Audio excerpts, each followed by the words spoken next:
Hello, lovely beings. I'm JJ Rose, hoping you are well and wonderful. Well, on this episode, I wanted to discuss nature spirits, as this is something that I personally have had a lot of interaction with lately. And because it's happening so much to me, I figure other people might as well be having them as well. So let's discuss it. So first and foremost, what is a nature spirit? A nature spirit is something that could be an animal that is passed on, but typically they are a little higher on the scale spiritually wise. Think of them as the spiritual protector and or deity for specific groups of animals or in nature, which help with those animals or those natural elements in whatever it is that their job is.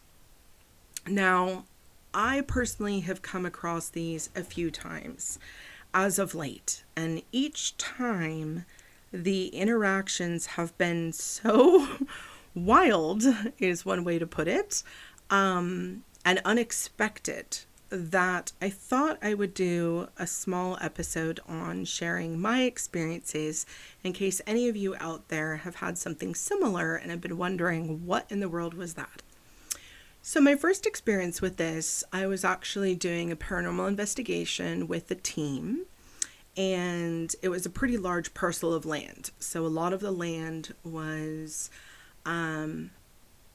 basically unused. Like, it was just kind of wild, tall grass, shrubs, things like that. There was nothing planted. It wasn't landscaped. It was just kind of wild, open space, if you will. And while we were walking, because I was very drawn to this specific part of the property, and of course we're in the dark, while I was walking, I basically saw this thing that looked like a giant squirrel and chipmunk combined, but like much bigger, kind of the size of like a large rabbit, if you will. And it came running up, and it was basically going after the person whose property it was, who was walking me through, and was charging at this person. And the entire time it was charging at, it was chittering and talking, but it sounded like a really fast chitter. And it was mad.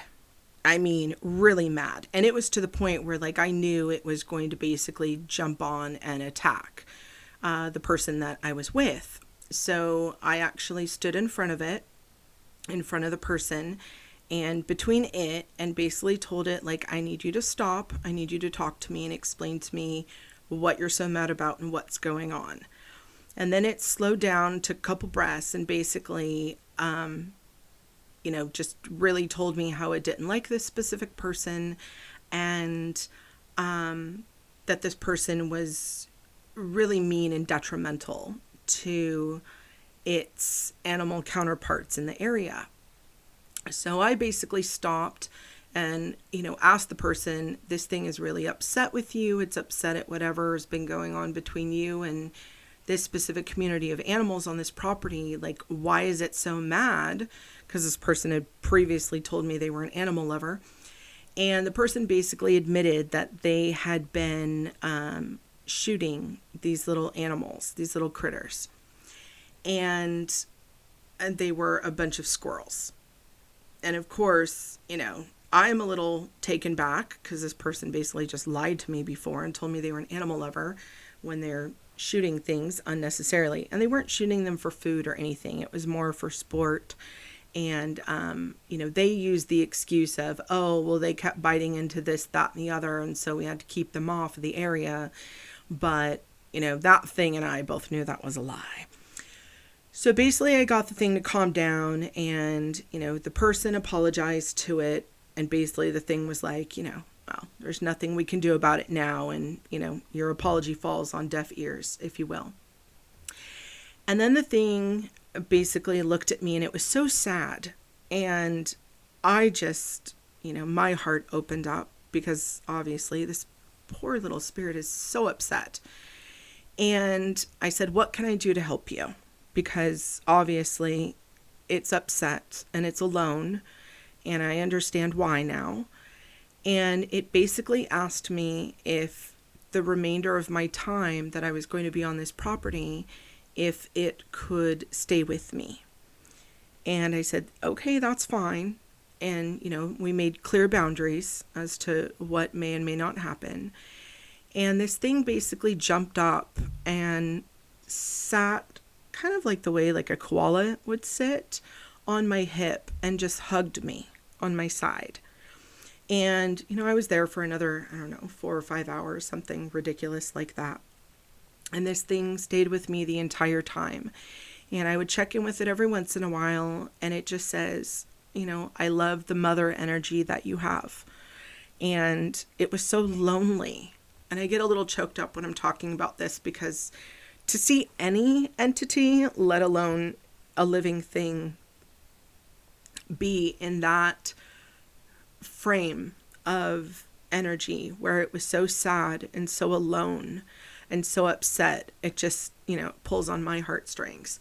So I basically just baby koala'd this thing for hours upon hours. And when I had to leave the property, I went out by myself to a corner and I said, I don't want to take you home with me because I don't live in a space like this. Like you won't be able to do your job and your function where I live. And I know you're not going to be happy coming with me because it's not your area. But, I love you and I'm sending you with love. And the thing basically thanked me. And we both cried and hugged each other and gave each other a fond farewell. And it basically told me, thank you so much for being my mom for a little bit. Can you tell I'm crying? Good Lord. Okay, now that I've taken a moment. So after this very profound encounter between this nature spirit and myself, I had never had anything that impactful up until that point with a nature spirit. I've seen them before, I've talked to them before, but I've never had one be so hungry for love and affection before. And that really took me back, right? Because it was, I felt for it, but also that made me a little nervous about what's going on in nature itself at this point. Was that a one-off or are there others? And so another thing that had happened at this property is the property basically all the way around was surrounded by hills, far off in the distance, like a good mile or two away. And at one point before the encounter with the nature spirit, as I was kind of just looking out on these hills, because it's a pretty view, I definitely had that feeling like I was being watched. And it wasn't by an animal, and it was by, for me, basically, I weed out the normal stuff. Is it an animal? Is it a human? Is it this? Is it that? And I went through all of that, and then I just kind of centered and said, okay, what are you that's watching me? And way far off in the distance, I could see these exceptionally large, tall, thin beings. And I'm going to call them beings because I really wouldn't even know how to draw them.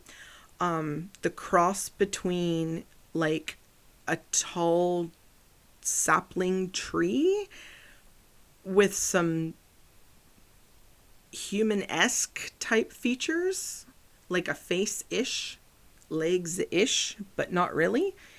And these beings were just watching.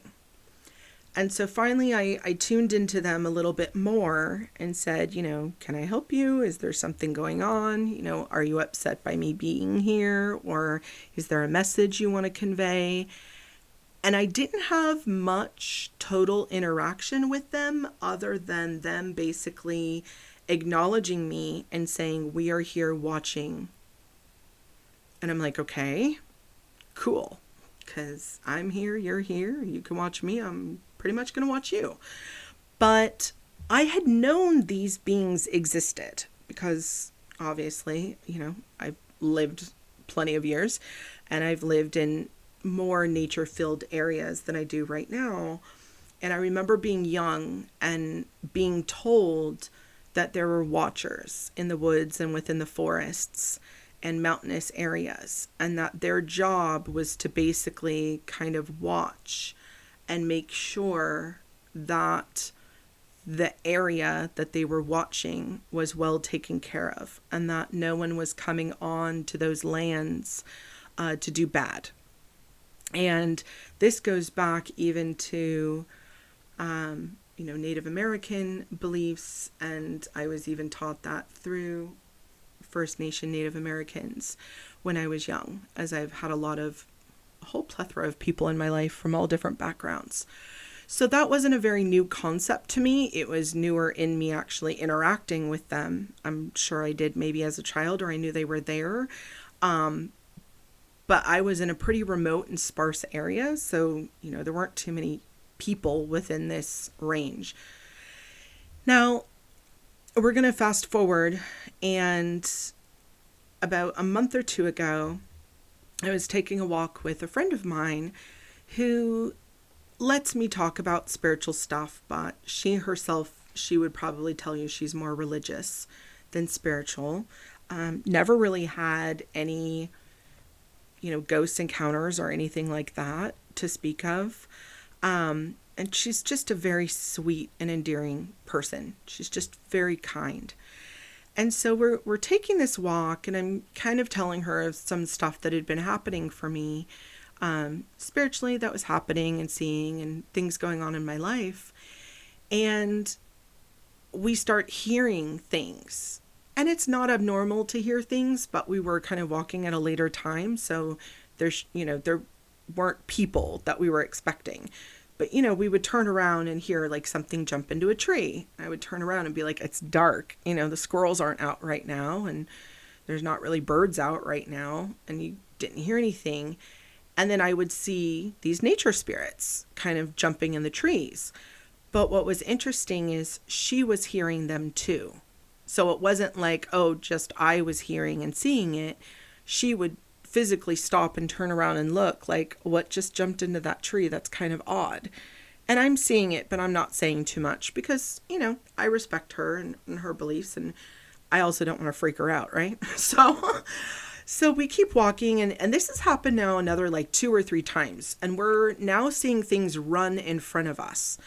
And we're both realizing that there's nothing physically running in front of us. Like, I'm seeing what I'm seeing, but she's seeing it too. And she's bringing it up that she's seeing it. So we keep walking, and I'm acknowledging them kind of quietly and in my head telepathically with the different beings. But, there's nothing I'm worried about. It's more just they're kind of all over. And so as we continue our walk, I see this nature being that looks like the cross between a raccoon and like a kangaroo, if you can imagine that. It was like this very strange creature that does not exist in nature as what I've seen. And it literally jumps onto her back. Now I'm walking behind her for a second, and I see this thing jump on her back, and it wasn't attacking her. It was just like it wanted to hang out. And I see this, and I'm trying not to say anything because I don't want to freak her out. And she stops mid-sentence, looks at me, and says, "What is on my back?" And then luckily there was a bench very close to where we were. And so we went and we sat down, and I said, "Okay, do you feel it?" And she said, "Yes."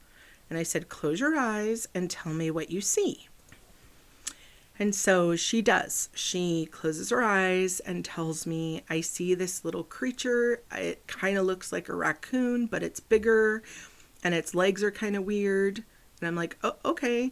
And I'm like, "Is it hurting you?" She's like, "No, but I can feel it, and it's very strange, and I kind of want it off me." And I said, "Absolutely, of course."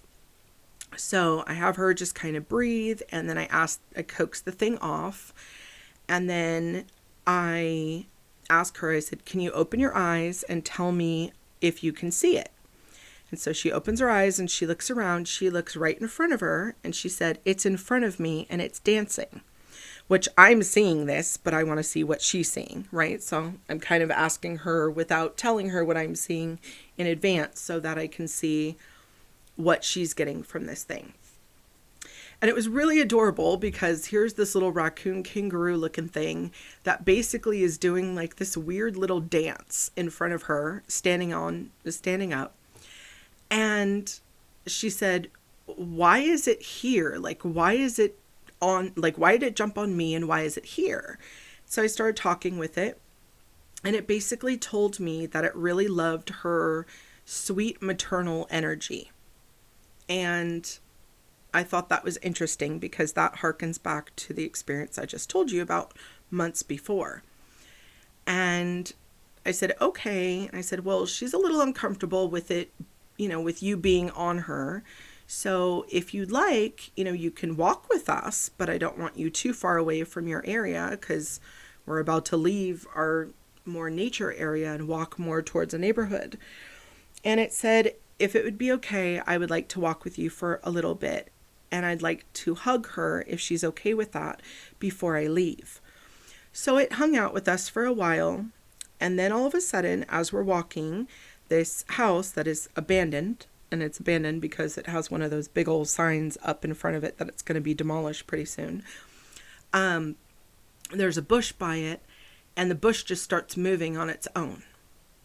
And her and I both stop and we look and there's absolutely nothing. And the thing comes forward and it says, okay, this is pretty much as far as I can go. And it asked her for a hug. And she said, okay. Like she was totally okay with this. First of all, can I just say, as someone who this sweet woman has like never had a spiritual encounter in her life other than, her religious experiences. But to have all of this and do all of this with as much grace and panache and like ease as she did is incredible. That just speaks to who she is because she's amazing. But so basically she gives the thing the okay, like, okay. And she gives it a hug. And this thing was so happy and it said, thank you. Thank you for just mothering me for a little bit and spending time with me. I'm so lonely. And so here's the second one I've had in a couple of months that has literally told me it's lonely. And it's connecting with a human being, and obviously, yes, I can see I'm sensitive and I can feel it. But, she didn't consider herself any of those things. And yet she could sense it and feel it. So after having two of those in a row and her and I having a good old fun talk about it, when she left to drive home that night, she apparently, before she got on the freeway, had to pull over on the side of the road because she saw something peeping out of her back seat at her to the point where she thought a kid had actually gotten in her car and had to pull over and with a flashlight look all over the back seat, thinking that like some kid had gotten in her car. So when she got home, she let me know, like, hey, I'm home. Just FYI, this is what happened on the ride home. There's nothing in my backseat physically, but like I definitely feel something is with me. And there was definitely something with her. It was not bad. And I asked it to go outside. And she said once I got it outside that it started playing in the bushes outside. And it basically told me to tell her that it just really enjoyed her maternal energy and it just really enjoyed her love and it wanted to just basically hang out and play. And so it did in the yard and it hasn't bugged her since. There's nothing nefarious whatsoever with it. But this is now like, okay, this is 3 different nature spirits on top of the watcher nature spirits that I'm seeing.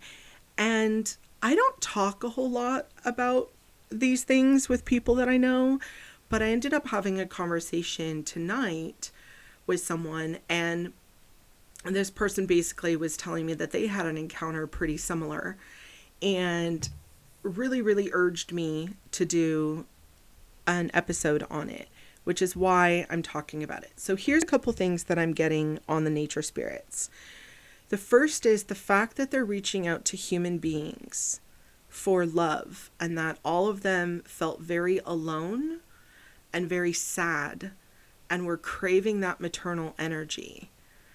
That's a little scary, because if you think of it in nature, why is this nature spirit feeling alone? What are we doing to the earth that these things are few and far in between, and that they're so alone, and that they would want to reach out to humans? Because you would think they would want to reach out to animals, right? And be with their own kind, but no. So that's the first jarring thing. The second is the veil between this world and the other is thin. And I've mentioned this before, that it normally does thin around Halloween time and around May 1st, and then it builds up again. The difference I'm feeling this year is that it's not building back up, which means the veil is still thin, and I feel it thinning out even more. And that will be another episode that I will do on a dream that I had, and some things that I'm hearing a lot of people discussing and having experiences with. But back to the nature spirits, I ask and implore all of you out there who have big, kind hearts and feel things, if you could, whether it's in prayer form, or whether it's in energy form, or whether physically you have access to the outdoors and with nature, if you can pour a little bit of your love into the ground, into the woods, into the trees and the bushes and the skies, for all of the trees and the shrubs and the grasses and the earth and all the creatures and animals that live on this planet with us and are such a huge part of our ecosystem. If you could pour just a little bit of love, a little bit of gratitude for all the things that they provide for us, I would be so appreciative. If nature is out of balance so much that nature spirits are literally coming for human beings to get love and affection, it shows how out of balance we are with the planet we live on. And that's a pretty scary thought, because we live on this planet too. Let's not forget that. As do they. And with things that I have sensed coming in the world, as much goodness and love that we can put back into our planet. And even if it's just you touch the soil, or you're standing on it and you say thank you, or you just send out some love bubbles, or a big ol' auric blast of love in the nature around you, I would appreciate it. Because I know what I'm sensing and what I'm feeling over my way. I would be interested to hear from many of you if you're having experiences like this, especially maybe those of you who've never had experiences like this before, if they're happening and they're new for you.